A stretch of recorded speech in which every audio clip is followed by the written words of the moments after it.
അബ്രഹാമിന്റെ മുന്നിൽ വന്ന യഹോവയായ ദൈവത്തിൽ ട്രിനിറ്റി പ്രകാരം 3 വ്യക്തികളുണ്ടോ? അതോ ട്രിനിറ്റിക്ക് അതിന്റെ ഉത്തരം അറിയില്ലേ? അബ്രഹാമിൻ്റെ അടുക്കൽ എത്തിയ യഹോവയിൽ ട്രിനിറ്റി പ്രകാരം 3 വ്യക്തികൾ ഉണ്ടോ? അതൊരു ചോദ്യം. രണ്ടാമത്തെ ചോദ്യം, ട്രിനിറ്റിക്ക് അതിന് മറുപടി ഉണ്ടോ? 2 ചോദ്യങ്ങളാണ് ഈ ഒരു പ്രസ്താവനയിൽ കിടക്കുന്നത്. യഥാർത്ഥത്തിൽ ഉൽപ്പത്തി പുസ്തകം 18-ാം അധ്യായത്തിൽ പറഞ്ഞിരിക്കുന്ന ഒരു സംഭവം, നമ്മൾ അത് ശരിക്കും ഓരോ വാക്യങ്ങൾ വായിച്ച് അവിടെ പറഞ്ഞിരിക്കുന്നത് എന്താണെന്ന് സസൂക്ഷ്മം നമ്മളൊന്ന് ഗ്രഹിച്ചാൽ, ഒന്ന് മനസ്സിലാക്കി നമ്മളൊന്ന് പഠിച്ചാൽ, ആ യഹോവയിൽ 3 വ്യക്തികളില്ലായിരുന്നു, മറിച്ച് അവിടെ വന്ന 3 പുരുഷന്മാർ ആരൊക്കെയാണെന്ന് ആ ഉൽപ്പത്തി 18-ൽ പറഞ്ഞിരിക്കുന്നത് നമുക്കതൊന്ന് കണ്ടെത്താൻ ശ്രമിക്കുന്നത് നന്നായിരിക്കും. ഇന്ന് നമ്മുടെ പഠന വിഷയം ഈ ഒരു വിഷയത്തെ ആസ്പദമാക്കിയാണ്. അതിനു മുൻപ് ഞാനൊരു കാര്യം പറയട്ടെ. എന്നോട് പ്രിയ ശ്രോതാക്കളിൽ പലരും വിളിച്ചിട്ട് ഒരു ഡിബേറ്റിന് തയ്യാറാകാമോ എന്നോട് ചോദിച്ചു. ചിലരൊക്കെ എനിക്ക് മെസ്സേജ് ഇട്ടിരിക്കുന്നത്, കമൻറ്റ് ബോക്സ് അടച്ചിട്ടിരിക്കുന്നത് ഭയന്നിട്ടാണോ? ഞാൻ സ്നേഹത്തോടൊരു കാര്യം പറയാൻ ആഗ്രഹിക്കുന്നത്, നമ്മുടെ പ്രിയ സെബാസ്റ്റ്യൻ പുന്നക്കൽ സാർ, ക്രിസ്തീയ സമൂഹം, ഈ പറയപ്പെടുന്ന ഞാൻ ഉൾപ്പെടെ നമ്മളെല്ലാവരും വളരെ ബഹുമാനിക്കുന്ന ഒരു വ്യക്തിയാണ്. കാരണം നമുക്കറിയാം, ഞാൻ പറയാതെ തന്നെ ലോകം മുഴുവനും മലയാളികൾ എവിടെയെല്ലാം ഉണ്ടോ അവിടെയെല്ലാം നമ്മുടെ പ്രിയ ബഹുമാനപ്പെട്ട സെബാസ്റ്റ്യൻ പുന്നക്കൽ സാറിനെ വളരെ ബഹുമാനത്തോടു കൂടി കാണുന്ന ഒരാളാണ്. അദ്ദേഹവുമായിട്ട് ഒരു ഡിബേറ്റിന് ഞാനിരിക്കുക എന്ന് പറഞ്ഞാൽ, ഞങ്ങൾ തമ്മിൽ സംസാരിച്ചിട്ടില്ല. എന്നോട് പലരും ചോദിച്ചു ഏതെങ്കിലും ചോദ്യത്തിന് മറുപടി തന്നോ എന്ന്. ഞാൻ ഒറ്റ വാക്കിൽ പറഞ്ഞത്, മറുപടി തരണമെങ്കിൽ ട്രിനിറ്റി അംഗീകരിക്കണം. കാരണം ഞാൻ വിശുദ്ധ ബൈബിളിൽ നിന്ന് തന്നെയാണ് ചോദിച്ചിരിക്കുന്നത്. അദ്ദേഹത്തിൻ്റെ ചോദ്യത്തിൽ നിന്ന് തന്നെ വിശുദ്ധ ബൈബിളിനോട് ബന്ധപ്പെട്ട് ചോദിച്ചിരിക്കുന്ന ചോദ്യങ്ങളാണ്. അതിന് വ്യക്തമായ മറുപടി തരണമെങ്കിൽ ട്രിനിറ്റി അംഗീകരിക്കണം. അപ്പോൾ അത് അംഗീകരിക്കാൻ ബുദ്ധിമുട്ടുണ്ടെങ്കിൽ മറുപടി തരാനും ബുദ്ധിമുട്ടുണ്ടെന്നാണല്ലോ അതിൻ്റെ അർത്ഥം. എന്നാൽ ഞാൻ അദ്ദേഹവുമായിട്ടൊരു ഡിബേറ്റിന് പോകാൻ താല്പര്യം കാണിക്കാത്തത്, ഡിബേറ്റ് എന്ന് പറഞ്ഞാൽ എനിക്ക് തോന്നുന്നത് അറിവിൻ്റെയും പാണ്ഡിത്യത്തിൻ്റെയും ഒരു മാറ്റുരയ്ക്കലാണ്. എനിക്ക് അതിനോട് വലിയ താല്പര്യമില്ല. തന്നെയല്ല, എന്നെക്കൊണ്ട് അതിന് പറ്റുമെന്ന് എനിക്കറിയില്ല. അതിനൊക്കെ വലിയ പാണ്ഡിത്യം വേണം. അദ്ദേഹം നല്ല ഭാഷാ പാണ്ഡിത്യവും, ഹീബ്രു, ആരാമ്യ ഭാഷ, ഗ്രീക്കൊക്കെ നന്നായി അറിയാവുന്ന ഒരു നല്ല അറിവുള്ള ഒരു മനുഷ്യനാണ് ബഹുമാനപ്പെട്ട സെബാസ്റ്റ്യൻ പുന്നക്കൽ സാർ. അപ്പോൾ അദ്ദേഹത്തിൻ്റെ അടുക്കൽ ഞാൻ ഡിബേറ്റിന് പോകുക എന്ന് പറഞ്ഞാൽ എനിക്ക് വലിയ ഭാഷാ പാണ്ഡിത്യമൊക്കെ വേണം. അപ്പോൾ അതുകൊണ്ടൊന്നും ഞാനതിന് ഒരു രീതിയിലും അർഹനല്ല. പിന്നെ ദൈവത്തിൻ്റെ വചനം ഇത് പഠിക്കുന്നതിനേക്കാൾ ഉപരി ഇതൊരു വലിയ വെളിപ്പാടാണ്. കാരണം ദൈവത്തെ നമ്മൾ പഠിച്ചറിയാനുള്ളതല്ല. അതിൻ്റെ ഒരു ഉദാഹരണം ഞാൻ പറയാം. മത്തായി സുവിശേഷം 16-ാം അധ്യായത്തിൽ വരുമ്പോൾ യേശു തൻ്റെ ചുറ്റും നിൽക്കുന്ന ശിഷ്യന്മാരോട് ചോദിച്ചു, നിങ്ങൾ എന്നെ ആർ എന്ന് പറയുന്നു? പത്രോസ് പറഞ്ഞ മറുപടി, നീ ജീവനുള്ള ദൈവത്തിൻ്റെ പുത്രനായ ക്രിസ്തു. അപ്പോൾ യേശു പത്രോസിനോട് പറഞ്ഞു, പത്രോസ്, ജഡരക്തങ്ങളൊന്നുമല്ല നിനക്കിത് വെളിപ്പെടുത്തി തന്നത്. നിനക്ക് വെളിപ്പെടുത്തി തന്നത് സ്വർഗത്തിലെ പിതാവാണത്രേ. പക്ഷേ നമ്മൾ ആ വചനഭാഗം ഒന്ന് വായിച്ചു വന്നാൽ, പത്രോസിൻ്റെ സഹോദരനായ അന്ത്രയോസ് ആണല്ലോ ആദ്യം പത്രോസിനോട് ചെന്ന് പറയുന്നത്, ഞങ്ങൾ മശിഹ അഥവാ ക്രിസ്തുവിനെ കണ്ടെത്തിയെന്ന് പറഞ്ഞ് പരിചയപ്പെടുത്തുന്നു. ഈ അറിവ് പത്രോസിനേക്കാൾ മുൻപ് അന്ത്രയോസിനുണ്ടായിരുന്നു. പക്ഷേ യേശു ചോദിച്ചപ്പോൾ പത്രോസ് ചാടി മറുപടി പറഞ്ഞപ്പോൾ യേശു പറഞ്ഞത് അന്ത്രയോസ് കേട്ടായിരുന്നു. എന്തെന്നാ, ഇത് ജഡരക്തങ്ങളല്ല നിനക്ക് വെളിപ്പെടുത്തി തന്നത്, സ്വർഗത്തിൽ പിതാവത്രേ. വേണമെങ്കിൽ അന്ത്രയോസിന് ചാടിക്കയറി പറയാമായിരുന്നു, കർത്താവേ, അങ്ങയുടെ വെളിപ്പാട് തെറ്റിപ്പോയി. എൻ്റെ സഹോദരനായ പത്രോസിനോട് ഞാനാ പറഞ്ഞത് അങ്ങ് ക്രിസ്തുവാണെന്ന്. എനിക്ക് ഈ അറിവ് കിട്ടിയത് യോഹന്നാനിൽ നിന്നാണ്. അപ്പോൾ നമ്മൾ മനസ്സിലാക്കേണ്ട ഒരു കാര്യം, യോഹന്നാനിൽ നിന്ന് കിട്ടിയ അറിവ് അന്ത്രയോസിനുണ്ടായിരുന്നു. ഒരാളിൽ നിന്ന് കിട്ടിയ അറിവാണ്. അന്ത്രയോസിൽ നിന്ന് കിട്ടിയ അറിവ് പത്രോസിന് കിട്ടിയിരുന്നു. പക്ഷേ യേശു പറഞ്ഞത്, നിനക്കിത് വെളിപ്പാടായി കിട്ടിയത് സ്വർഗത്തിലെ പിതാവിൻ്റെ അടുക്കൽ നിന്നാണ്. എൻ്റെ സഹോദരൻ അന്ത്രയോസ് എന്നോട് പറഞ്ഞായിരുന്നു, അത് നിൻ്റെ കേട്ടറിവാ. അന്ത്രയോസിനും യോഹന്നാനിൽ നിന്നുള്ള കേട്ടറിവാ. പക്ഷെ യോഹന്നാന് കിട്ടിയത് കേട്ടറിവല്ല.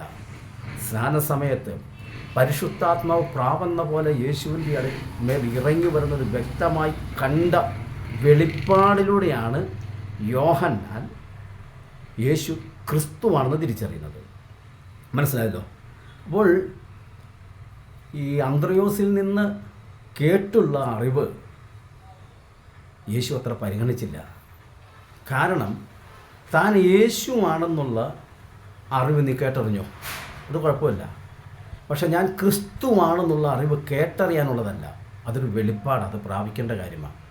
അതുകൊണ്ട് തന്നെയാണ് ആ മത്തായി സുവിശേഷം 16-ാം അധ്യായത്തിൻ്റെ ലാസ്റ്റ് വായിച്ചു വരുമ്പോൾ യേശു വളരെ കർശനമായി പത്രോസിനോട് പറയുന്നുണ്ട്, ഞാൻ ക്രിസ്തുവാണ് എന്ന് നീ ആരോടും പറയരുത്. അല്ല, നമ്മളൊന്ന് ചിന്തിച്ച് നോക്കിക്കേ, യേശുവിൻ്റെ സാക്ഷികളാകാനല്ലേ ശിഷ്യന്മാർ വിളിച്ചത്? അവരുടെ ദൗത്യം യേശുവിനെക്കുറിച്ച് പറയാമെന്നുള്ളതല്ലേ? പിന്നെ എന്തുകൊണ്ടാണ് അവിടുന്ന് വിലക്കിയത്? എൻ്റെ ആ 2 സെൻറ്റൻസുകളും കൂട്ടി ഒന്ന് ചിന്തിച്ചാൽ അതിനകത്തുണ്ട്. യേശു പറയുക, പത്രോസേ, ഞാൻ യേശുവാണെന്ന് നീ പറഞ്ഞോ, അത് കുഴപ്പമില്ല. കാരണം യേശു മനുഷ്യപുത്രനാണ്, സൺ ഓഫ് ഡേവിഡ്.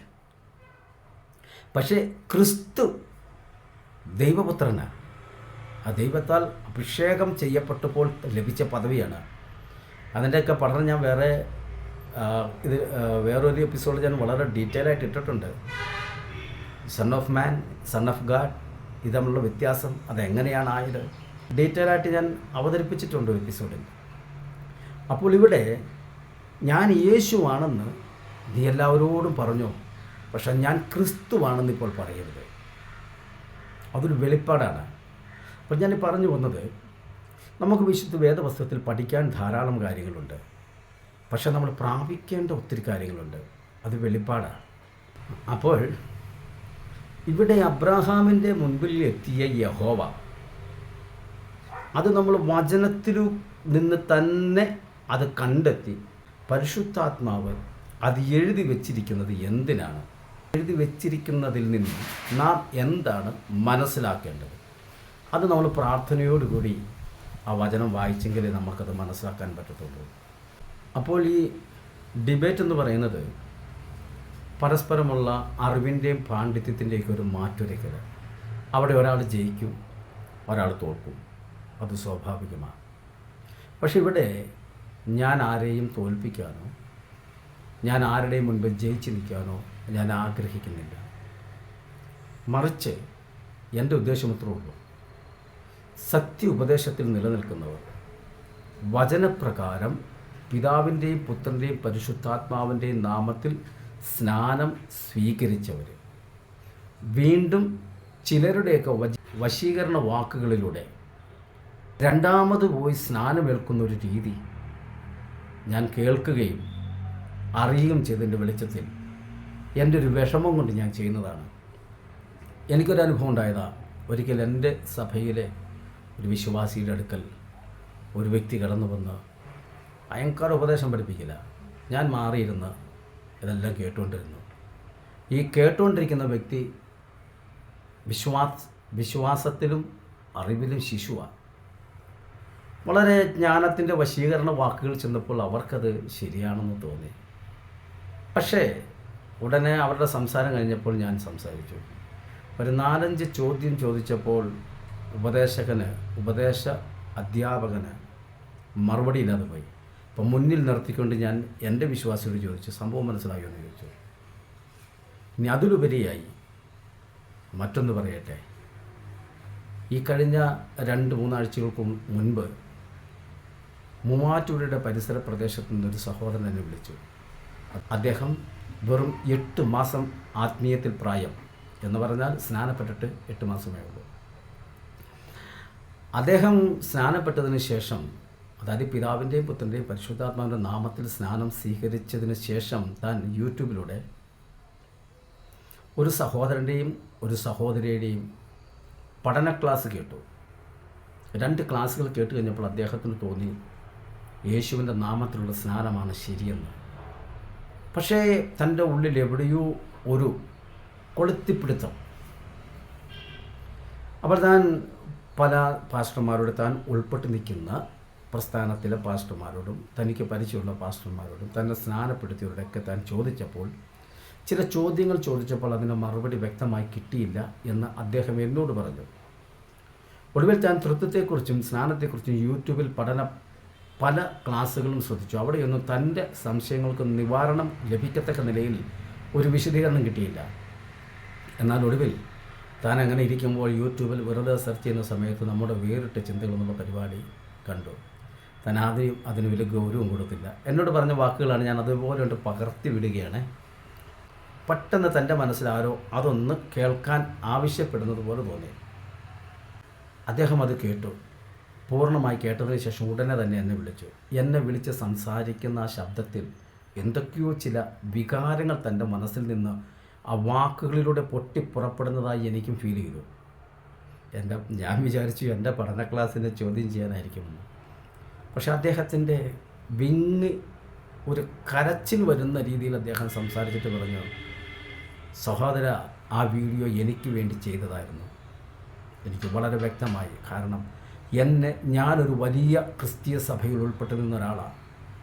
അവിടെ നിന്ന് വചനം സ്വീകരിച്ച് പിതാവിൻ്റെയും പുത്രൻ്റെയും പരിശുദ്ധാത്മാവിൻ്റെ നാമത്തിൽ വചനം സ്വീകരിച്ച് സ്നാനപ്പെട്ട് കഴിഞ്ഞപ്പോൾ വീണ്ടും എൻ്റെ കാതുകളിലെത്തിയ ചില ഉപദേശ വാക്കുകൾ എൻ്റെ മനസ്സിനെ വല്ലാതെ കുഴപ്പിച്ചു.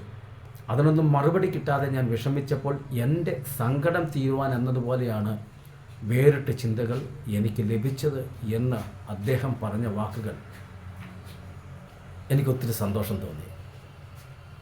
അങ്ങനെയെങ്കിൽ ഇതുപോലെ പല സ്ഥലങ്ങളിൽ സംഭവിച്ചു എന്ന് ഞാൻ വിശ്വസിക്കുന്നു. ഒരാൾ മാത്രം വിളിച്ചു പറഞ്ഞതുകൊണ്ട് ഞാൻ അറിഞ്ഞു. ഞാൻ വളരെ ഉറപ്പോടെ വിശ്വസിക്കുന്നു, ഈ വേറിട്ട ചിന്തകൾ എന്നുള്ള പരിപാടിയിലൂടെ അനേകർ വചനത്തിൽ ഉറപ്പിക്കുവാനും ദുരുപദേശത്തിൻ്റെ കുഴിയിലേക്ക് വഴുതി വീഴാതെ പിടിച്ചു നിൽക്കാനുള്ള മാനസിക കരുത്ത് മാത്രമല്ല ആത്മീയ ബലവും വേറിട്ട ചിന്തകളിലൂടെ ലഭിച്ചു എന്നതിൽ ഞാൻ സന്തോഷവാൻ ആകുന്നതോടൊപ്പം തന്നെ മുഴു മഹത്വം ദൈവത്തിന് അർപ്പിക്കുകയും എന്നെ പ്രാർത്ഥനയിലും വാക്കുകൾ കൊണ്ടും സാങ്കേതികമായൊക്കെ എന്നെ പ്രോത്സാഹിപ്പിച്ച് സഹായിക്കുന്ന എല്ലാവർക്കും ഞാൻ ദൈവനാമത്തിൽ എൻ്റെ നന്ദിയെ അറിയിച്ചുകൊണ്ടും ഞാൻ എല്ലാ രീതിയിലും നിങ്ങളോട് കടപ്പെട്ട ഒരു വ്യക്തിയാണെന്ന് സ്വയം സമ്മതിച്ചുകൊണ്ടും എൻ്റെ പ്രാർത്ഥന എല്ലാ ശ്രോതാക്കളോടും കൂടി ഉണ്ട് എന്ന് ഉറപ്പ് നൽകിക്കൊണ്ട് ഈ വചനത്തിൻ്റെ ചിന്തകളിലേക്ക് നമുക്ക് പ്രവേശിക്കാം. അപ്പോൾ ഡിബേറ്റിന് തയ്യാറാകാത്തത് ഇത് തർക്കിക്കുവാനുള്ളതല്ല. എത്ര ശ്രമിച്ചാലും ഈ ദുരുപദേശത്തിൽ പെട്ടുകിടക്കുന്നവർ അവരതിൽ നിന്ന് പോരത്തില്ല. അതുകൊണ്ട് അവരെ ആത്മീയ ബോധവൽക്കരിക്കുക എന്നുള്ളത് എൻ്റെ കേവലം ഒരു ഭാഗം മാത്രമുള്ള ശ്രമമാണ്. പക്ഷേ 99% എൻ്റെ ശ്രമം മറ്റുള്ളവർ ദുരുപദേശത്തിൽ വഴുതി വീഴരുത് എന്നുള്ളതാണ്. അതുകൊണ്ട് തന്നെ കമൻറ്റ് ബോക്സ് ഓപ്പൺ ചെയ്താൽ അതിനകത്തേക്ക് വന്ന് വീഴാൻ സാധ്യതയുള്ള ഞാൻ കഴിഞ്ഞ ലാസ്റ്റ് ഇട്ട വീഡിയോയിൽ 51ാമത്തെ എപ്പിസോഡിൽ അത് കേട്ടവർക്കറിയാം ഏത് സബ്ജക്റ്റ് എന്നുള്ളത്.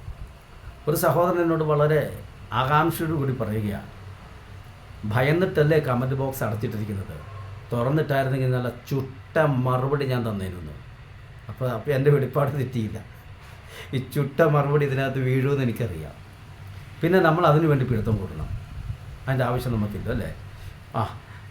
സിംഹത്തെ കൊന്ന, കരടിയെ കൊന്ന, ഗോലിയാത്തിനെ കൊന്ന ഈ 3 ധീര പ്രവൃത്തി ചെയ്ത ദാവീദ് സ്വന്തം മകൻ്റെ മുമ്പിൽ ഓടിപ്പോയത് എന്തിനാണെന്നറിയാമല്ലോ.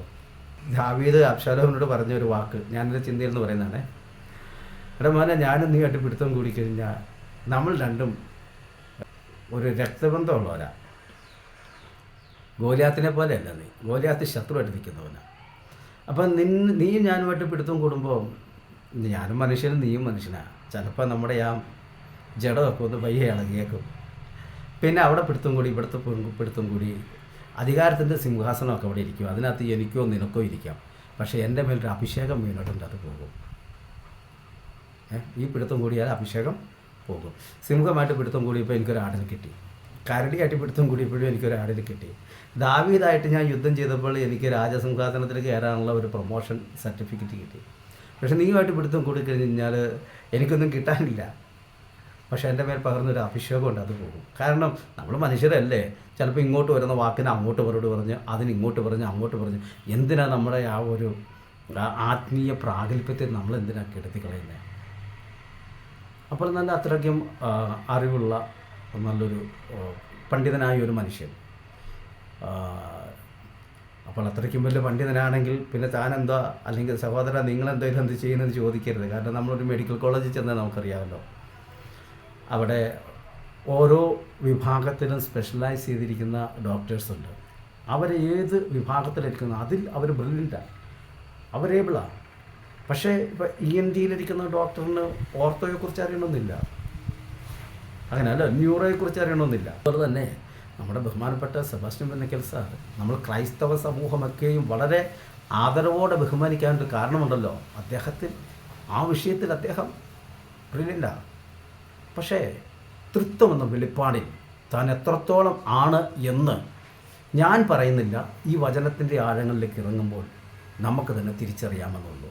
നമുക്ക് ആ വചനത്തിലേക്കൊന്ന് പ്രവേശിക്കാം. ഉൽപ്പത്തി പുസ്തകം 18-ാം അധ്യായത്തിൻ്റെ 1 മുതലുള്ള വാക്യങ്ങൾ വായിച്ച് വേറെ ഒരു വിശദീകരണത്തിലേക്കോ പണ്ഡിതന്മാർ അങ്ങനെ പറഞ്ഞിരിക്കുന്നെന്നോ ആ പുസ്തകത്തിൽ ഇങ്ങനെ പറഞ്ഞിരിക്കുന്നു ഒന്നും കോട്ട് ചെയ്യാൻ ഞാൻ ആഗ്രഹിക്കുന്നില്ല. തിരുവചനത്തിൽ നിന്ന് മാത്രം. 1-ാം വചനം. അനന്തരം യഹോവ അവന് മമ്രയുടെ തോപ്പിൽ വെച്ച് പ്രത്യക്ഷനായി. വെയിലുറച്ചപ്പോൾ അവൻ കൂടാരവാതിക്കൽ ഇരിക്കുക ആയിരുന്നു. അവൻ തല പൊക്കി നോക്കിയപ്പോൾ 3 പുരുഷന്മാർ തൻ്റെ നേരെ നിൽക്കുന്നത് കണ്ടു. ഇവിടെ പറയുന്നത് യഹോവ വന്നു എന്ന് പറയുകയും അപ്പോൾ തന്നെ 3 പുരുഷന്മാർ എന്ന് പറയുന്നു. ഈ 3 പുരുഷന്മാർ മുകളിൽ പറയുന്ന യഹോവയും ഉൾപ്പെട്ടതാണോ അതോ യഹോവയും അതിൽ ഉൾപ്പെട്ടിട്ടുണ്ടോ എന്ന് തുടർന്ന് നമ്മൾ ആ വചനം വായിച്ച് ചിന്തിക്കുമ്പോൾ നമുക്ക് മനസ്സിലാക്കാൻ കഴിയും. ശരി, അവിടെ 3 പുരുഷന്മാർ എന്ന് തന്നെ പറയുന്നു. അവരെ കണ്ടപ്പോൾ അവൻ കൂടാരവാതിക്കൽ നിന്ന് അവരെ എതിരേൽപ്പാൻ ഓടിച്ചെന്നു. ഇവിടെ ശ്രദ്ധിക്കുക, അവരെ കണ്ടപ്പോൾ അവരെ എതിരേൽപ്പാൻ ബഹുവചനമാണ് പറഞ്ഞിരിക്കുന്നത് എന്ന് പറഞ്ഞാൽ 3 പേരെയും. എന്നിട്ട് ഓടിച്ചെന്ന അബ്രഹാം 3-ാം വാക്യത്തിൽ യജമാനനെ എന്നോട് കൃപയുണ്ടെങ്കിൽ അടിയനെ കടന്നു പോകരുതേ. യജമാനന്മാരെ എന്ന് വിളിച്ചില്ല, യജമാനനെ എന്നാണ് വിളിച്ചിരിക്കുന്നത്. അപ്പോൾ ഇവിടെ 3 പേര് വന്നിട്ട് യജമാനനെ എന്ന് ഏകവചനത്തിൽ നമുക്ക് മലയാളത്തിൽ ലഭ്യമായിരിക്കുന്നത്. എന്നിട്ട് 4-ാം വാക്യത്തിൽ വരുമ്പോൾ അസാരം വെള്ളം കൊണ്ടുവന്നു നിങ്ങളുടെ കാലുകൾ കഴുകട്ടെ. യജമാനനെ എന്ന് വിളിച്ചിട്ട് വീണ്ടും നിങ്ങളുടെ കാലുകൾ കഴുകട്ടെ. അപ്പോൾ ഇവിടെ നമുക്കതിൽ നിന്ന് മനസ്സിലാക്കുന്നത് അബ്രഹാമിന് സംസാരിപ്പാനും അബ്രഹാമിനോട് സംസാരിപ്പാനും പ്രധാനമായും അതിൽ ഒരാളെയാണ് മുന്നിൽ കാണുന്നത്. അതെന്താണെന്ന് തുടക്കത്തിലെ നമുക്കൊരു ചിന്ത നടത്തുന്നത് നല്ലതാണ്. പഴയ നിയമകാലത്ത്, അതായത് ഏദൻ തോട്ടത്തിൽ ആദാമിനെയും ഹവ്വയും സൃഷ്ടിച്ച് ആക്കിയ നാൾ മുതൽ യഹോവയുടെ ഒരു സമീപനവും ഇടപെടലുമാണ് പഴയ നിയമ ഭക്തർക്ക് ലഭിച്ചിട്ടുള്ളത്. യെശയ്യാ പ്രവാചകൻ ആത്മാവിൽ വിളിച്ചു പറയുന്നത് വരെ എന്തോന്ന്, കന്യക ഗർഭിണിയായ ഒരു മകനെ പ്രസവിക്കും എന്നുള്ള അടയാളത്തോടു കൂടി യേശുവിൻ്റെ ജനനത്തെ മുൻ അറിയിക്കുന്നതും അവൻ ആരാണെന്ന് പരിചയപ്പെടുത്തുന്നത്. അതായത് അവൻ അത്ഭുതമന്ത്രിയാണ്, വീരനാം ദൈവമാണ്, നിത്യപിതാവാണ്, സമാധാന പ്രഭുവാണ്, ആധിപത്യം അവൻ്റെ തോളിൽ ഇരിക്കും എന്നും അവൻ്റെ ശ്രേഷ്ഠതയെയും പദവിയെയും കുറിച്ച് പ്രാവചനികമായി പറയുന്നതുവരെ ഈ യേശുവിനെക്കുറിച്ച് യാതൊരു സൂചനയും വ്യക്തമായി പഴയ നിയമ ഭക്തന്മാർക്ക് കൊടുത്തിട്ടില്ല. കാരണം യഹോവ അവരോട് ഇടപെടുകയും അവരുമായിട്ടുള്ള ബന്ധത്തിൽ നിൽക്കുകയും ചെയ്യുന്നൊരു കാലമാണ്. 2ാമത്തെ കാലം എന്ന് പറയുന്നത് യേശു ജനിച്ചു 30-ാമത്തെ വയസ്സിൽ ശുശ്രൂഷ തുടങ്ങുന്നത് മുതൽ സ്വർഗാരോഹണം ചെയ്യുന്ന സമയം വരെ യേശുവിൻ്റെ ഇടപെടലാണ് മനുഷ്യജനങ്ങൾക്ക് ലഭിച്ചുകൊണ്ടിരുന്നത്. അപ്പോൾ അവിടെ പിതാവായ ദൈവം നേരിട്ട് ആരോടും സംസാരിക്കുന്നില്ല. എന്നാൽ യേശു പോകാൻ സമയത്ത് യോഹന്നാൻ 14 വരുമ്പോൾ യേശു തൻ്റെ അനുയായികളുടെ മേൽ കർത്തൃത്വം നടത്തേണ്ടതിന്, അവരുടെ മേൽ കാര്യസ്ഥനായിരുന്നവരെ വഴി നടത്തേണ്ടതിന് മറ്റൊരു കാര്യസ്ഥനായ, പറഞ്ഞിരിക്കുന്ന വേറൊരു കാര്യസ്ഥൻ തന്നെ, ഞാൻ പോയി വേഷം മാറി വരാമെന്നല്ല, വേറൊരു കാര്യസ്ഥനെ പരിചയപ്പെടുത്തുന്നത് വരെ പരിശുദ്ധാത്മാവിനെക്കുറിച്ച് അങ്ങനൊരു വ്യക്തമായ അറിവ് ദൈവം മനുഷ്യവർഗത്തിന് കൊടുത്തിട്ടില്ല. പെന്തക്കോസ്ത് നാളിൽ പരിശുദ്ധാത്മാവ് ഇറങ്ങി വരുമ്പോൾ പരിശുദ്ധാത്മാവിൻ്റെ കർത്തൃത്വത്തിൻ്റെ കാലം ആയി. ഒരു നിമിഷം നമ്മൾ ചിന്തിച്ചാൽ, യഹോവ നേരിട്ടിടപെട്ടിരുന്ന കാലം, 3.5 വർഷം യേശു, അതായത് ദൈവമായിരുന്നവൻ മനുഷ്യവേഷത്തിൽ വന്ന യേശു മനുഷ്യനോട് ഇടപെട്ടിരുന്ന കാലം. എന്നാൽ മൂന്നാമത്തെ ഘട്ടം പരിശുദ്ധാത്മാവിനെ കർത്തൃത്വം ഏൽപ്പിച്ച കാലം. അപ്പോൾ ഇവിടെ പിതാവ് നേരിട്ടിടപെടുന്നില്ല, പുത്രൻ നേരിട്ടിടപെടുന്നില്ല. അതുകൊണ്ട് തന്നെയാണ് യേശു ഒരു കാര്യം വിശ്വാസികളെ നോക്കി പറഞ്ഞു, പുത്രന് നേരെയുള്ള ക്ഷമിക്കും, പരിശുദ്ധാത്മാവിന് നേരെയുള്ള ക്ഷമിക്കത്തില്ല. ഇത് ഞാൻ 1 വർഷം മുൻപ് യേശുനാമക്കാരുമായിട്ടുള്ള സംവാദത്തിൽ ഞാൻ ഫേസ്ബുക്കിൽ ഇട്ടൊരാശയമാണ്. ചോദിച്ചൊരു ചോദ്യം, അതിനൊരു മറുപടി തന്നിട്ടില്ല. ഇവർ തമ്മിൽ വ്യത്യാസമുണ്ടെന്നും 3 ആണെന്ന് സമർത്ഥിക്കുവാൻ ഏകദേശം 1 വർഷം മുൻപ് ഞാനിട്ടൊരു പോസ്റ്റാണത്. അപ്പോൾ അവിടെ എന്താ കാര്യമെന്ന് പറഞ്ഞാൽ, ഞാൻ മനസ്സിലാകാനൊരു കാര്യം പറയാം. ദയവ് ചെയ്ത് ചിലവരൊക്കെ ഇങ്ങനെ പറയാറുണ്ട്, സ്വർഗ്ഗത്തിലെ കാര്യം, ദൈവത്തിൻ്റെ കാര്യം ഒക്കെ പറയാനായി ഭൂമിയിലെ ഉദാഹരണമൊന്നും എടുക്കരുതെന്നൊക്കെ പറയാറുണ്ട്. ഞാൻ അവരോടൊന്ന് ചോദിക്കട്ടെ, നമ്മുടെ കർത്താവ് ഒരു കാര്യം പറഞ്ഞില്ലേ, ഞാൻ സാക്ഷാൽ മുന്തിരിവള്ളി, ആര്? യേശു. എൻ്റെ പിതാവ് തോട്ടക്കാരൻ. അപ്പോൾ യേശുവിനെ പരിചയപ്പെടുത്താനും യേശു പിതാവിനെ പരിചയപ്പെടുത്താനും ഉപയോഗിച്ചത് പിതാവിനെ തോട്ടക്കാരൻ എന്ന് പറഞ്ഞു. ഈ തോട്ടക്കാരൻ സ്വർഗത്തിലെ തോട്ടമൊന്നും അല്ലല്ലോ, അല്ല. അതുപോലെ തന്നെ ഞാൻ സാക്ഷാൽ മുന്തിരിവള്ളി, ഇത് സ്വർഗത്തിലെ മുന്തിരിയൊന്നും അല്ലല്ലോ. അപ്പോൾ ഈ ഭൂമിയിലെ കാര്യം തന്നെ അവരെടുത്തിട്ടുണ്ട്. സ്വർഗത്തിലെ കാര്യങ്ങൾ, ദൈവത്തിൻ്റെ കാര്യമൊക്കെ വെളിപ്പെടുത്താൻ ഭൂമിയിൽ ഉദാഹരണം എടുക്കരുതെന്നൊക്കെ പറഞ്ഞാലും സാഹചര്യത്തിൽ നമ്മളെല്ലാം തന്നെ എടുക്കാറുള്ള കാര്യമാണ്. അപ്പോൾ ഉദാഹരണം എന്ന് പറഞ്ഞാൽ മനസ്സിലാക്കാൻ വേണ്ടിയുള്ളൊരു കാര്യം മാത്രമേ ഉള്ളൂ. ഒരു കുട്ടി നമ്മൾ സ്കൂളിലാക്കി 10 മണി മുതൽ 4 മണി വരെ സ്കൂൾ അധികൃതരുടെ മേൽനോട്ടത്തിലാണ്. അതിൻ്റെ ഇടയിൽ ആ കുട്ടിയുടെ പിതാവോ മാതാവോ ക്ലാസ്സിൽ ചെല്ലുമ്പോൾ ക്ലാസ്സിലെ ടീച്ചർ അവരെ ഒരു പഠിക്കാതിരുന്നതിൻ്റെ പേരിൽ ശിക്ഷിച്ചുകൊണ്ടിരിക്കുകയാണ്. ഉടനെ തന്നെ എന്നാൽ നിൻ്റെ അമ്മ വന്നു, നിൻ്റെ അപ്പം വന്നു, അവർ തല്ലിക്കോളെന്നും പറഞ്ഞ് വടി കൊണ്ട് കൊടുക്കുമോ? കൊടുക്കത്തില്ല. തന്നെയല്ല, നിങ്ങളെന്തിനാ എൻ്റെ കൊച്ചിനെ തല്ലുന്ന, ഞാനല്ലേ എൻ്റെ അപ്പൻ, ഞാനല്ലേ എൻ്റെ അമ്മ എന്ന് ആരെങ്കിലും ചോദിക്കുമോ? ചോദിക്കത്തില്ല. അഥവാ ചോദിച്ചാലും അവർക്കൊരു കാര്യം പറയാനുണ്ട്, നിങ്ങളുടെ കുട്ടിയെ നിങ്ങൾക്ക് തല്ലാനുള്ള അവകാശമുണ്ട്, ശിക്ഷിക്കാനുള്ള അവകാശമുണ്ട്. അത് 4 മണി കഴിഞ്ഞ് ഈ സ്കൂൾ കോമ്പൗണ്ട് വിട്ട് പുറത്തു പോയതിന് ശേഷം ഇതിനകത്ത് വന്നാൽ ഞങ്ങളുടെ ഉത്തരവാദിത്തമാണ്. അതുകൊണ്ട് എൻ്റെ പീരീഡിൽ ഞാൻ ക്ലാസ് എടുക്കുന്ന സമയത്ത് എൻ്റെ അധികാരത്തിൽപ്പെട്ട കാര്യമാണ്. അത് അപ്പനും അമ്മയോ ആരെല്ലാം നോക്കി നിന്നാലും ഞാനത് ചെയ്യും. കാരണം ഇത് എൻ്റെ സമയമാണ്. ഞാനാണ് ആ കുട്ടികളുടെ മേൽ കർത്തൃത്വം നടത്തുന്ന അധ്യാപിക അല്ലെങ്കിൽ അധ്യാപകൻ. 4 മണി കഴിയുമ്പോൾ നിങ്ങൾ കൊണ്ടുപോകുമോ? എന്ത് വേണം ചെയ്തോ, ഞാൻ കുറച്ചില്ല. 4 മണിക്ക് നിങ്ങളുടെ വീട്ടിൽ വന്ന് നിങ്ങളുടെ കൊച്ചിനെ തല്ലിയാൽ നിങ്ങൾ എന്നോട് ചോദിച്ചു. പക്ഷേ 10 മുതൽ 4 മണി വരെയുള്ള സമയം എൻ്റെ സമയമാണ്.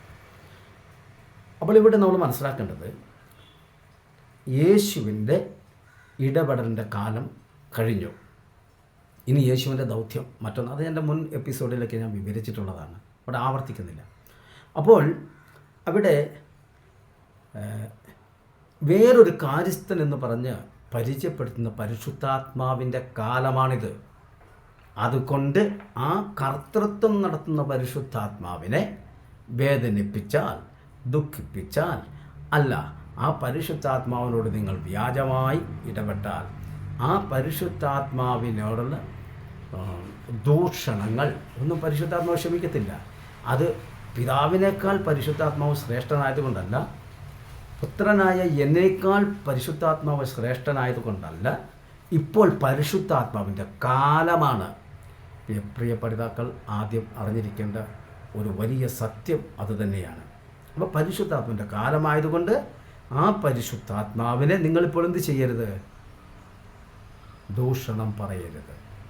ഞാൻ സംസാരിച്ചുകൊണ്ടിരുന്ന വിഷയം ദൈവം എന്നുള്ളത്, ദൈവത്തെക്കുറിച്ചുള്ളത് പഠനമല്ല, അതൊരു വെളിപ്പാടാണ്. അപ്പോൾ അതിനനുസൃതമായി ഈ വചനത്തിൽ നിന്ന് തന്നെയാണ് നമ്മളത് കണ്ടെത്തിക്കൊണ്ടിരിക്കുന്നത്. ഇവിടെ പറഞ്ഞിരിക്കുന്നത് 3 പേര് വന്ന് അവരിൽ അസാരം വെള്ളം കൊണ്ടുവന്ന് നിങ്ങളുടെ കാലുകൾ കഴുകട്ടെ. ഇതിപ്പോൾ 4-ാം വാക്യമാണ് ഞാൻ വായിക്കുന്നത്. വൃക്ഷത്തിൻ്റെ കീഴിൽ ഇരിപ്പിൻ, ഞാൻ ഒരു മുറി അപ്പം കൊണ്ടുവരാം, വിശപ്പ് അടക്കിയിട്ട് നിങ്ങൾക്ക് പോകാം, ഇതിനായിട്ടല്ലോ നിങ്ങൾ വന്നത്. ഇവിടെയും യജമാനനെ എന്നുള്ള ഏകവചനത്തിൽ വിളിച്ചിട്ട്, യജമാനനെ എന്ന് വിളിച്ചിട്ട് പിന്നീടുള്ള വാക്കുകളിലേക്കും നിങ്ങൾ എന്നുള്ള ബഹുവചനം ആണ് ഉപയോഗിച്ചിരിക്കുന്നത്. അപ്പോൾ അവർ പറയാണ്, നീ പറഞ്ഞതുപോലെ ആകട്ടെ എന്ന് അവർ പറഞ്ഞു. 5-ാം വാക്യത്തിൻ്റെ അവസാന ഭാഗം. പിന്നീട് അബ്രഹാം അവിടെ അവർക്ക് വേണ്ടി ഭക്ഷണം ഒരുക്കുന്ന കാര്യം പറയുന്നു. 8-ാം വാക്യത്തിൽ താൻ പാകം ചെയ്യിച്ച കാളക്കുട്ടിയെയും കൊണ്ടുവന്ന് അവരുടെ മുൻപിൽ വെച്ചു. ആരുടെ മുൻപിൽ? 3 പേരുടെ മുൻപിൽ വെച്ചു. അവരുടെ അടുക്കൽ വൃക്ഷത്തിന് കീഴിൽ ശുശ്രൂഷിച്ച് നിന്നു. ആര്? അബ്രഹാം അവരുടെ മുൻപിൽ നിന്നു. അവർ ഭക്ഷണം കഴിച്ചു. ഒരാൾ മാത്രമല്ല, അവർ ഭക്ഷണം കഴിച്ചു. അടുത്തത് ശ്രദ്ധിക്കുക. അവർ അവനോട് നിന്റെ ഭാര്യ സാറ എവിടെ എന്ന് ചോദിച്ചതിന് കൂടാരവാതിക്കൽ ഉണ്ട് എന്ന് അവൻ ഉത്തരം പറഞ്ഞു. 1 ആണ്ട് കഴിഞ്ഞിട്ട് ഞാൻ നിന്റെ അടുക്കൽ മടങ്ങി വരും. ഇവിടെ നമ്മൾ പഠിക്കേണ്ടതായ വലിയൊരു വിഷയം അതിൻ്റെ പിന്നിലുണ്ട്. ഞാൻ എൻ്റെ ഒരു എപ്പിസോഡിൽ അത് ചെയ്തിട്ടുള്ളത് കൊണ്ടും നിങ്ങളിൽ പലരും അത് കേട്ടിട്ടുള്ളത് കൊണ്ടും ഞാൻ അതിന് പൂർണ്ണമായി വിശദീകരിക്കുന്നില്ല. ഒറ്റ വാക്കിൽ പറയാം. അവർ എന്ന് പറഞ്ഞ 3 പേരുടെ കാര്യം പറഞ്ഞിട്ട് 3 പേർ ഒരുമിച്ച് ചോദിക്കുകയാണ്. അവർ ചോദിച്ചു, നിൻ്റെ ഭാര്യ എവിടെ? പക്ഷേ 10-ാം വാക്യത്തിൽ വരുമ്പോൾ ഞാൻ നിൻ്റെ അടുക്കൽ മടങ്ങി വരും. അവർ നിൻ്റെ ഭാര്യ എവിടെയെന്ന് ചോദിച്ചത് 3 പേര് കൂടിയാണ്. ആ 3 പുരുഷന്മാർ, അതാണ് അവരെന്ന് പറഞ്ഞിരിക്കുന്നത്. പക്ഷെ അടുത്ത വർഷം എന്ന് പറയുന്നത് ഞങ്ങൾ വരുമെന്നല്ല, ഞാൻ വരും. അത് യഹോവയാണ്. തെളിവ് ഇതിൻ്റെ 21-ാം അധ്യായത്തിൻ്റെ 1-ാമത്തെ വാക്യത്തിൽ പറയുന്നു, പിറ്റേയാണ്ടിൽ യഹോവ അവരെ സന്ദർശിച്ചു. അപ്പോൾ പിറ്റേയാണ്ടിൽ യഹോവ തന്നെയാണ് വന്നത്. പിന്നെ എന്തിനാണ് ഈ 3 പേര് കൂടി? യഹോവയ്ക്ക് തന്നെ ചോദിച്ചാൽ പോലെ നിൻ്റെ ഭാര്യ എവിടെയെന്ന് അവർ 3 പേര് ചോദിക്കാണ്ട് കാരണമുണ്ട്. വളരെ വേഗത്തിൽ ചുരുങ്ങുന്ന വാക്കുകൊണ്ട് ഞാൻ വിശദീകരിക്കാം. ഉൽപ്പത്തി പുസ്തകത്തിൽ എല്ലാറ്റിനെയും ദൈവം തൻ്റെ വാക്കുകൾ കൊണ്ട് സൃഷ്ടിച്ചിട്ട് മനുഷ്യനെ സൃഷ്ടിക്കുന്ന സമയമായപ്പോൾ നാം നമ്മുടെ സാദൃശ്യത്തിലും സ്വരൂപത്തിലും എന്ന് പറഞ്ഞ് ഒരു ബഹുവചനം ഉപയോഗിച്ചിരിക്കുന്നു. അത് പിതാവും പുത്രനും പരിശുദ്ധാത്മാവുമാണ് എന്ന് തിരുവചനം ആഴമായി പഠിക്കുമ്പോൾ നമുക്കത് മനസ്സിലാക്കാൻ പറ്റും. അതിന് അനേക തെളിവുകൾ വിശുദ്ധ ബൈബിളിലുണ്ട്. അതൊന്നും ഈ കൂട്ടത്തിൽ നിരത്തി വയ്ക്കുവാൻ ഞാൻ തയ്യാറല്ല. ഇനി അഥവാ നിരത്തി വെച്ചാൽ നിങ്ങൾക്ക് അധികം സമയം ഇത് കേൾക്കേണ്ടി വരും. ഞാനിത് 1-2 എപ്പിസോഡിൽ അത് അവതരിപ്പിച്ചിട്ടുണ്ട്.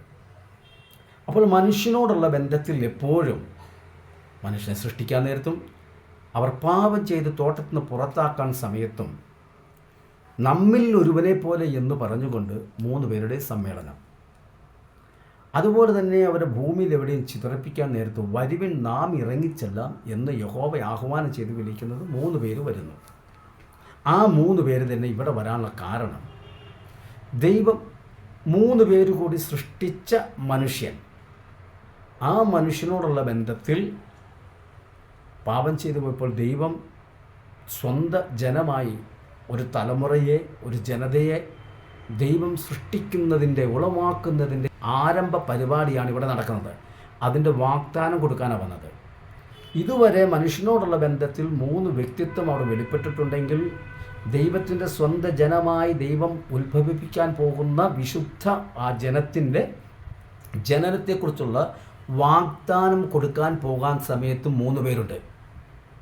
അപ്പോൾ ആ 3 പേരും കൂടി ചോദിക്കുക, നിൻ്റെ ഭാര്യ സാറ എവിടെ? കാരണം ഞങ്ങൾ 3 പേരും കൂടിയാണ് മനുഷ്യനോടുള്ള ബന്ധത്തിൽ സകല പ്രവർത്തികളിലും വെളിപ്പെട്ടിട്ടുള്ളത്. പിതാവ് തന്നെയൊന്നും ചെയ്തിട്ടില്ല, പുത്രൻ തന്നെ ചെയ്തിട്ടില്ല, പരിശുദ്ധാത്മാവ് തന്നെ ചെയ്തിട്ടില്ല. ഞാൻ അടുത്ത എൻ്റെ ഒരു വീഡിയോയിൽ ഞാൻ അവതരിപ്പിക്കാൻ പോകുന്നത് വചനം ജഡമായി തീർന്നു.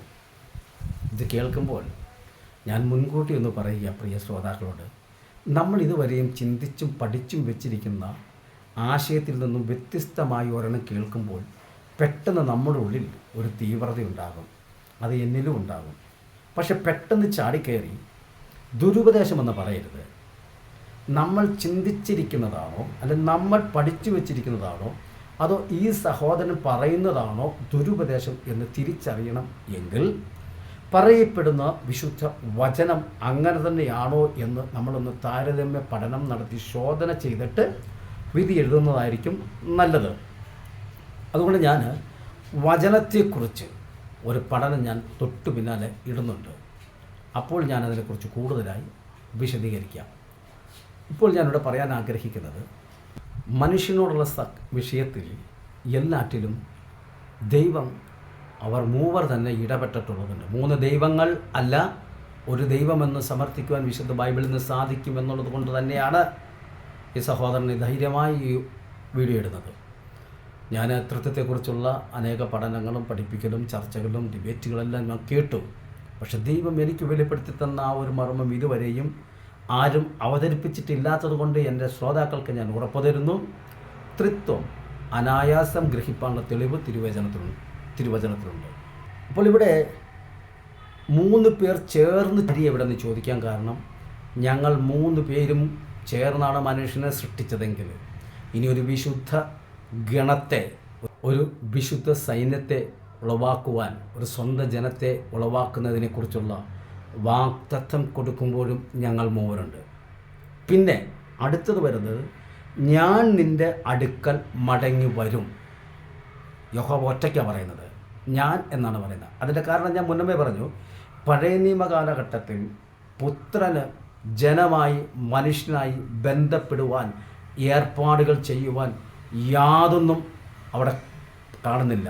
ഇസ്രായേൽ ജനം മരുഭൂമിയിലൂടെ നടന്നു വരുമ്പോൾ അവർ അനുഗമിച്ച പാറ എന്ന് പറയുന്നുണ്ട്.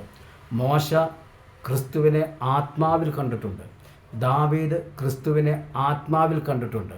പക്ഷേ മനുഷ്യനോട് ഇടപെടുന്ന കാര്യത്തിൽ പുത്രനും പരിശുദ്ധാത്മാവിനും ദൈവം ഒരു നിശ്ചിത സമയം വെച്ചിട്ടുണ്ടായിരുന്നു. ദൈവം വെച്ചിരിക്കുന്ന കാലത്തിൻ്റെ സമ്പൂർണ്ണത വന്നപ്പോൾ പുത്രൻ ഇടപെട്ടു. പുത്രൻ കഴിഞ്ഞ് പരിശുദ്ധാത്മാവിന് ഇടപെടേണ്ട സമയം വന്നപ്പോൾ പരിശുദ്ധാത്മാവും വന്നു. അതിപ്പോഴും നിലകൊള്ളുന്നു. കാഹളം മുഴങ്ങി വിശുദ്ധ ജനം കർത്താവിനെ എതിരേൽപ്പാൻ എടുക്കപ്പെടുന്നത് വരെ ആ പരിശുദ്ധാത്മാവിൻ്റെ കർത്തൃത്വം ഉണ്ടായിരിക്കും. ഇപ്പോൾ പിതാവ് ആരോടെങ്കിലും ഇടപെടുന്നുണ്ടോ? പുത്രൻ ആരോടെങ്കിലും ഇടപെടുന്നുണ്ടോ? അവരവരുടെ ദൗത്യം ചെയ്യുന്നു. പുത്രൻ്റെ നാമത്തിൽ ചോദിക്കുന്ന കാര്യങ്ങൾക്ക് പിതാവ് മറുപടി തരുന്നു, പിതാവ് പ്രവർത്തിക്കുന്നു. സംരക്ഷകനായി പരിശുദ്ധാത്മാവ് നമുക്കുണ്ട് സകല സത്യത്തിലും വഴി നടത്തുവാൻ. യേശു ക്രിസ്തുവായി, അതായത് മഹാപുരോഹിതനായി നമുക്ക് വേണ്ടി പക്ഷപാതം ചെയ്യുന്നു. അതാണ് 3 പേരുടെയും ദൗത്യങ്ങൾ. തിരുവചനം പറയുന്നത് അങ്ങനെയാണ്.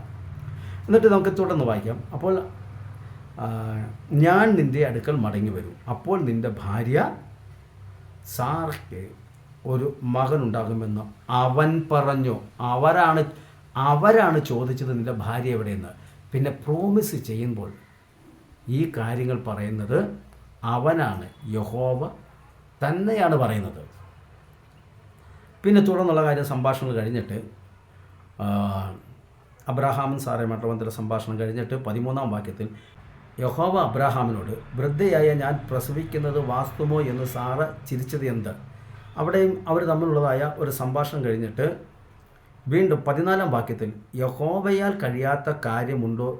ഒരാണ്ട് കഴിഞ്ഞിട്ട് ഈ സമയമാകുമ്പോൾ ഞാൻ നിൻ്റെ അടുക്കൽ മടങ്ങി വരും. ശ്രദ്ധിക്കുക, വീണ്ടും പറയുന്നത് നിൻ്റെ ഭാര്യ സാറ എവിടെയെന്ന് അവർ ചോദിച്ചിട്ട് ഇപ്പോഴും പറയുകയാണ്, ഞാൻ നിൻ്റെ അടുക്കൽ മടങ്ങി വരും. ആര്? യഹോവ മടങ്ങി വരും. 16-ാമത്തെ വാക്യത്തിൽ ആ പുരുഷന്മാർ അവിടെ നിന്ന് പുറപ്പെട്ട് സോദോം വഴിക്ക് തിരിഞ്ഞു. ആ പുരുഷന്മാർ അവിടെ നിന്ന് പുറപ്പെട്ട് സോദോം വഴിക്ക് തിരിഞ്ഞു. തുടർന്ന് നമ്മൾ വായിക്കുമ്പോൾ 22-ാമത്തെ വചനം വരെ യഹോവയും അബ്രാഹമായിട്ടുള്ള സംഭാഷണമാണ് കാണുന്നത്. എന്നിട്ട് 22-ാമത്തെ വാക്യത്തിൽ വരുമ്പോൾ ആ പുരുഷന്മാർ അവിടെ നിന്ന് തിരിഞ്ഞ് സോദോമിലേക്ക് പോയി. അബ്രാഹാമോ യഹോവയുടെ സന്നിധിയിൽ തന്നെ നിന്നു. അപ്പോൾ ആ 3 പുരുഷന്മാരിൽ യഹോവ മാത്രം അവിടെ നിന്നിട്ട് 2 പേര് സോദോമിലേക്ക് പോയി. യഹോവയും അബ്രാഹാമും അവിടെ ശേഷിച്ചു. തുടർന്ന് യഹോവയും അബ്രാഹാമുമായിട്ടുള്ള സംഭാഷണമാണ് കാണുന്നത്, സോദോം പട്ടണത്തെ നശിപ്പിക്കുന്നതിന് സംബന്ധമായിട്ടുള്ള സംഭാഷണം.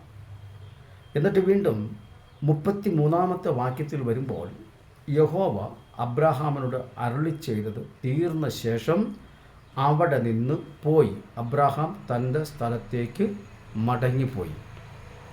അപ്പോൾ 3 പേര് വന്നിട്ട് അരുളി ചെയ്തതെല്ലാം യഹോവയാണ്. പക്ഷേ വരും ജനതയെക്കുറിച്ചുള്ള അല്ലെങ്കിൽ അബ്രാഹാമിന് കൊടുക്കാനുള്ള സന്തതിയെക്കുറിച്ചുള്ള വാഗ്ദത്തം കൊടുക്കാൻ നേരത്ത് അബ്രാഹാമിനോട് നിൻ്റെ ഭാര്യ എവിടെയെന്ന് ചോദിക്കുമ്പോൾ 3 പേരുടെയും പങ്കാളിത്തം അതിനകത്ത് കാണുന്നു. വീണ്ടും നമ്മൾ കാണുന്നത് 19-ാം അധ്യായത്തിൽ ആ 2 ദൂതന്മാർ വൈകുന്നേരത്ത് സോദോമിൽ എത്തി. തുടർന്ന് ലോത്തിൻ്റെ ഭവനത്തിൽ ഈ 2 പേർ എത്തി. ആദ്യം ആ 3 പുരുഷന്മാർ എന്ന് അഭിസംബോധന ചെയ്തത് യഹോവയെയും ഉൾപ്പെടുത്തിയാണെന്നുള്ള കാര്യം വ്യക്തം. ഇപ്പോൾ വന്നപ്പോൾ ആ പുരുഷന്മാരെന്നുള്ളത് 2 ദൂതന്മാർ എന്നായി പദപ്രയോഗം. എന്നാൽ അവിടെ ലോത്തിൻ്റെ ഭവനത്തിൽ നടക്കുന്ന കാര്യങ്ങളാണ്. ഇതിനകത്ത് പ്രധാനപ്പെട്ട പോയിന്റുകളില്ലാത്തത് കൊണ്ട് ഞാൻ 11-ാമത്തെ വാക്യത്തിലേക്ക് പ്രവേശിക്കുന്നു. വാതിക്കലുണ്ടായിരുന്ന പുരുഷന്മാർക്ക് ആഭാലവൃത്തം അന്ധത പിടിപ്പിച്ചു. അതായത് സോദോമിലുള്ള ആളുകൾ ലോത്തിൻ്റെ ഭവനത്തിലേക്ക് വന്നത് എന്തിനാണെന്ന് അവിടെ പറയുന്നുണ്ട്, വിവരിക്കണ്ടല്ലോ. അപ്പോൾ അവിടെ ഉണ്ടായിരുന്ന ജനത്തെ മുഴുവനും ഈ 2 പുരുഷന്മാർ, അതായത് 2 ദൂതന്മാർ അവരെ അന്ധത പിടിപ്പിച്ചു. നമ്മൾ ശ്രദ്ധിക്കേണ്ടത് രാജാക്കന്മാരുടെ പുസ്തകത്തിൽ 2 രാജാക്കന്മാർ അതിൻ്റെ 6-ാം അധ്യായം 16-17 വചനങ്ങൾ വരുമ്പോൾ എലീശയുടെ കൂടെ ഉണ്ടായിരുന്ന ഗേഹസി, എലീശയ്ക്കും ഗേഹസിക്കും ചുറ്റുമുണ്ടായിരുന്ന ദൈവിക പരിപാലന ഗണത്തെ അല്ലെങ്കിൽ അവർക്ക് സംരക്ഷണം കൊടുക്കുന്ന സൈന്യത്തെ കാണാൻ കഴിയാതെ പോയപ്പോൾ നേരിട്ട് അവൻ്റെ കണ്ണ് തുറന്നില്ല, മറിച്ച് യഹോവയോട് പറയുകയാണ് ചെയ്തത്, നീ ഒരുക്കിയിരിക്കുന്ന സൈന്യത്തെ കാണേണ്ടതിന് എൻ്റെ ശിഷ്യനായിരിക്കുന്ന ഗേഹസിയുടെ കണ്ണൊന്ന് തുറക്കണമെന്ന് യഹോവയോട് അപേക്ഷിച്ചു. അത്രയ്ക്കും വലിയ അഭിഷിക്തനായിരുന്ന എലീശ നേരിട്ട് പിന്നീട് നമ്മൾ 17-ാം വചനത്തിൽ വരുമ്പോൾ അവിടുത്തെ ജനത്തിനെ, ആരാം ജനത്തെ അന്ധത പിടിപ്പിക്കുവാനായി താൻ യഹോവയോട് പ്രാർത്ഥിക്കുകയാണ് ചെയ്തത്. യഹോവേ, ഈ ജനം കാണാതെ വണ്ണം അവരെ അന്ധത പിടിപ്പിക്കണമെന്ന്. തുടർന്ന് അവരുടെ കണ്ണ് തുറക്കാൻ സമയത്തും യഹോവയോട് അപേക്ഷിക്കുകയാണ് ചെയ്തത്. പക്ഷെ നേരിട്ട് ചെയ്തില്ല. കാരണം കണ്ണ് തുറക്കാനും അടയ്ക്കാനും അന്ധത പിടിപ്പിക്കാനും ഉള്ള അധികാരം ദൈവത്തിന് മാത്രമേ ഉള്ളൂ. അത് ദൂതന്മാർക്കോ മനുഷ്യനോ ഉണ്ട് എന്ന് ഞാൻ കരുതുന്നില്ല. ഉണ്ടായിരുന്നുവെങ്കിൽ ശക്തനായ അഭിഷിക്തനായിരുന്ന എലീശയ്ക്ക് വേണമെങ്കിൽ ഈ ജനത്തിന് അന്ധത പിടിക്കട്ടെ എന്ന് പറയാമായിരുന്നു. പക്ഷെ കണ്ണുകൾ തുറക്കാനും അടയ്ക്കാനുള്ള അനുവാദം, അധികാരം ദൈവത്തിനേ ഉള്ളൂ. അപ്പോൾ ഇവിടെ കാണുന്നത് ആ 11-ാം വാക്യം, വാതിക്കലുണ്ടായിരുന്ന പുരുഷന്മാർക്ക് ആബാലവൃദ്ധം അന്ധത പിടിപ്പിച്ചു. കേവലം ഒരു മനുഷ്യനായിരുന്നുവെങ്കിൽ പ്രാർത്ഥിക്കണമായിരുന്നു ഇവരെ അന്ധത പിടിപ്പിക്കണമെന്ന്. പക്ഷെ ആധികാരികമായി ദൈവീകത വെളിപ്പെടുത്തത്തക്ക നിലയിൽ അവർ നേരിട്ട് തന്നെ അന്ധത പിടിപ്പിച്ചു. അർത്ഥം, അവർ കേവലം മനുഷ്യന്മാരുമല്ല, ദൂതന്മാരുമല്ല. 13-ാമത്തെ വാക്യത്തിൽ വീണ്ടും വരുന്നു, ഇവരെക്കുറിച്ചുള്ള ആവലാതി യഹോവയുടെ മുമ്പിൽ ഇതായി തീർന്നിരിക്കൊണ്ട് ഞങ്ങൾ ഈ സ്ഥലത്തെ നശിപ്പിക്കും. അവിടെയും അതിനെ നശിപ്പിക്കാനുള്ള അധികാരം ഇവർക്കുണ്ട്. നശിപ്പിക്കണമേ എന്ന് തീയിറക്കണമെന്നോ ബാധയിറക്കണമെന്നോ യഹോവയോട് അവർ അപേക്ഷിക്കുകയല്ല ചെയ്തത്. അവർക്ക് നേരിട്ട് ചെയ്യാനുള്ള അധികാരം അവിടെ വെളിപ്പെടുന്നു. തുടർന്ന് 18-ാമത്തെ വാക്യത്തിലേക്ക് വരുമ്പോൾ ലോത്ത് അവരോട് പറഞ്ഞത്, അങ്ങനെയല്ല കർത്താവേ, നിനക്ക് അടിയനോട് കൃപ തോന്നിയല്ലോ.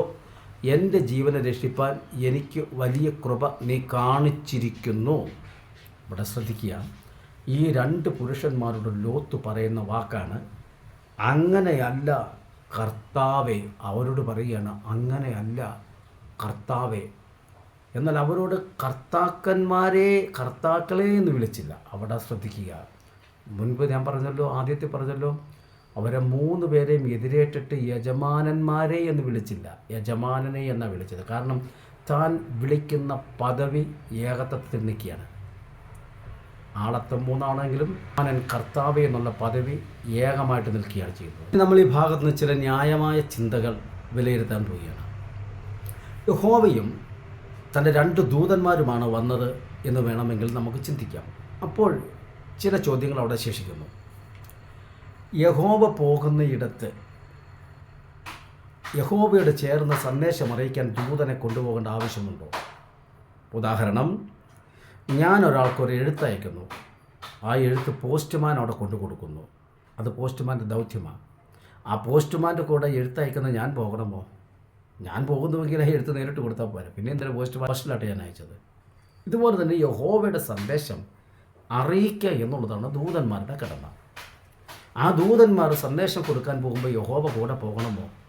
ഇനി അഥവാ യഹോവ കൂടെ പോകുന്നുവെങ്കിൽ ദൂതന്മാരെ പിന്നെ എന്തിനു കൊണ്ടുപോയി? മാത്രമല്ല, ആ യജമാനനെ എന്ന് വിളിച്ച് അവരെ 3 പേരുടെയും മുമ്പിൽ കുനിഞ്ഞു. യഹോവയുള്ളപ്പോൾ യഹോവയുടെ ഒപ്പം ദൂതന്മാരുടെ മുൻപിൽ ഒരു മനുഷ്യൻ കുനിയുവാൻ അത്രയ്ക്കും കാഴ്ചപ്പാടില്ലാത്ത ഒരാളാണോ അബ്രഹാം? ആരുടെ മുമ്പിലാണ് കുനിയേണ്ടത്, ആരുടെ മുമ്പിലാണ് വണങ്ങേണ്ടതെന്ന് വ്യക്തമായി അറിയാമെന്ന് അബ്രഹാം യഹോവ നിൽക്കെ ദൂതന്മാരുടെ മുമ്പിൽ വണങ്ങുമെന്ന് ആർക്കെങ്കിലും തോന്നുന്നുണ്ടോ? ഇല്ല. അപ്പോൾ അതുകൊണ്ട് അവിടെ വന്നത് ദൂതന്മാർ അല്ല. യഹോവ ഈ വാഗ്ദത്ത സന്തതിയെക്കുറിച്ചുള്ള വാഗ്ദാനം കൊടുത്തതിന് ശേഷം ബാക്കിയുള്ള പട്ടണം നശിപ്പിക്കാനുള്ള അധികാരവും ഉള്ളവരെ തന്നെ പറഞ്ഞയച്ചത്. ജനത്തെ അന്ധത പിടിപ്പിക്കാനുള്ള അധികാരമുള്ളവരെ തന്നെ പറഞ്ഞു വിട്ടത്. അതിൽ നിന്നൊരു കാര്യം വ്യക്തമാണ്, അവർ കേവലം ദൂതന്മാർ മാത്രമല്ല, യഹോവയെ പുരുഷൻ എന്ന് അഭിസംബോധന ചെയ്തപ്പോൾ ആ ഒപ്പം തന്നെ പുരുഷന്മാർ എന്ന് അഭിസംബോധന ചെയ്യുവാനുള്ള അധികാരവും പദവിയും ഉള്ളവരാണ് യഹോവയുടെ കൂടെ വന്നത്. അതുകൊണ്ട് ബഹുമാനപ്പെട്ട പുന്നക്കൽ സാറിനോട് പറയാനുള്ളത്, ട്രിനിറ്റിക്ക് ഇതിൻ്റെ മറുപടിയുണ്ട്. ട്രിനിറ്റിയുടെ മറുപടി ഇതാണ്: ആ വന്ന യഹോവയിൽ അല്ല പുത്രനും പരിശുദ്ധാത്മാവും. ആ യഹോവയോട് കൂടെ വന്നത് പുത്രനും പരിശുദ്ധാത്മാവും തന്നെയാണ്. ഇല്ല എങ്കിൽ ഈ സഹോദരൻ ചോദിക്കുന്ന ഒരു ചോദ്യത്തിന് പ്രധാനമായ മറുപടിയും തരണം. എന്തെന്ന് ചോദിച്ചാൽ, യഹോവയ്ക്കുള്ള സന്ദേശം അറിയിക്കാനാണല്ലോ ദൂതനെ അയക്കുന്നത്. ആ ദൂതനെ അയക്കുന്ന ഒപ്പം യഹോവയ്ക്ക് പോകേണ്ട ആവശ്യമുണ്ടോ? ഇനി അഥവാ യഹോവ പോകുന്ന ഇടത്ത് അവിടെ ചെന്നിട്ട് ദൂതനെ കൊണ്ട് പറയിപ്പിക്കേണ്ട ആവശ്യം ഉണ്ടോ? ഒന്നത്. 2, യഹോവയുടെ ഒപ്പം ദൂതന്മാരെയും വീണ് വണങ്ങാൻ അനുവദിക്കുമ്പോൾ വെളിപ്പാട് പുസ്തകത്തിൽ കാണുന്നുണ്ടല്ലോ, യോഹന്നാൻ ദൂതൻ്റെ മുമ്പിൽ വീണപ്പോൾ എന്താണ് പറഞ്ഞത്? ഞാനും നിങ്ങളെപ്പോലെ സഹഭൃത്യൻ. അങ്ങനെയെങ്കിൽ അബ്രഹാം ആ ദൂതൻ്റെ മുമ്പിൽ നമസ്കരിച്ചപ്പോൾ എന്തുകൊണ്ട് യഹോവയ്ക്ക് കൊടുത്ത അതേ ശ്രേഷ്ഠ മാന്യത തന്നെ ദൂതന്മാർക്ക് കൊടുത്തപ്പോൾ ദൂതന്മാർ എന്തുകൊണ്ട് വിലക്കിയില്ല? തന്നെയുമല്ല, ദൂതന്മാർക്ക് അങ്ങനെ നേരിട്ട് അന്ധത പിടിപ്പിക്കുവാൻ ആകുമോ? അപ്പോൾ ഈ ചോദ്യങ്ങൾ ഉള്ളതുകൊണ്ട് പറയുന്നു, അബ്രഹാമിൻ്റെ അടുക്കൽ വെളിപ്പെട്ട യഹോവയിൽ അല്ല പുത്രനും ആത്മാവും, മറിച്ച് യഹോവയുടെ കൂടെയായിരുന്നു. അതുതന്നെയാണല്ലോ യോഹന്നാൻ്റെ സുവിശേഷം 1-ാം അധ്യായത്തിൽ പറയുന്നത്, ആദിയിൽ വചനമുണ്ടായിരുന്നു, വചനം ദൈവത്തിൽ ആയിരുന്നു എന്നല്ല, വചനം ദൈവത്തോട് കൂടെ ആയിരുന്നു. ഞാൻ അടുത്ത എപ്പിസോഡിൽ ഇടാൻ പോകുന്നത് വചനത്തെക്കുറിച്ചാണ്. അപ്പോൾ പ്രിയ ട്രിനിറ്റി വിശ്വസിക്കുന്ന എൻ്റെ സഹോദരങ്ങളായവരോട് ഞാൻ മുൻകൂർ ഒരു കാര്യം പറയുകയാണ്, ദയവായി നിങ്ങൾ ആ വീഡിയോ മുഴുവൻ ഒന്ന് കേൾക്കണം. പുതിയൊരു ഉപദേശമൊന്നുമല്ല. നമ്മൾ വചനത്തിൽ നിന്ന് ചിലപ്പോൾ പുതിയതായി കണ്ടെത്തിയതാണോ എന്ന് നമ്മൾ ഒന്ന് ശോധന ചെയ്യുക. പൂർണ്ണമായി കേട്ടിട്ട് മാത്രം സഹോദരനോട് എന്തെങ്കിലും പറയാനുണ്ടെങ്കിൽ പറയാവുള്ളൂ. അതിനകത്ത് ന്യായമായ ചില ചോദ്യങ്ങളാണ് എനിക്ക് ചോദിക്കാനുള്ളത്. ആ ചോദ്യങ്ങൾക്ക് മറുപടി തരാൻ കഴിഞ്ഞാൽ ഞാൻ എൻ്റെ ആശയം പിൻവലിക്കാം. ഇല്ല എങ്കിൽ ആ ചോദ്യത്തിന് മറുപടി വ്യക്തമായി തരാൻ കഴിഞ്ഞില്ലാത്ത പക്ഷം ആ കൂട്ടത്തിൽ തന്നെ ആ വചനം എന്താണ് അങ്ങനെ പറയുന്നത്, ദൈവത്തോട് കൂടെയായിരുന്നു എന്ന് പറയുവാൻ കാരണം എന്താണെന്നും, കാരണം ഫിലിപ്പിയർക്കുള്ള ലേഖനത്തിൽ വരുമ്പോൾ ദൈവത്തോടുള്ള സമത്വം മുറുകെ പിടിച്ചുകൊള്ളണമെന്ന് വിചാരിക്കാതെ പോന്നു. അപ്പോൾ അതിനെക്കുറിച്ചുള്ള പഠനം ഇതാ തൊട്ട് പിന്നാലെ വരുന്നു. എൻ്റെ എല്ലാ ശ്രോതാക്കൾക്കും വീണ്ടും വരുന്നതായ യേശു ക്രിസ്തു നാമത്തിൽ എൻ്റെ സ്നേഹവും നന്ദി അറിയിക്കുന്നു. വീണ്ടും പുതിയൊരു പഠനവുമായി നമ്മൾ ഒരുമിച്ച് കാണുന്നു. ദൈവം നമ്മെ ധാരാളമായി അനുഗ്രഹിക്കുമാറാകട്ടെ.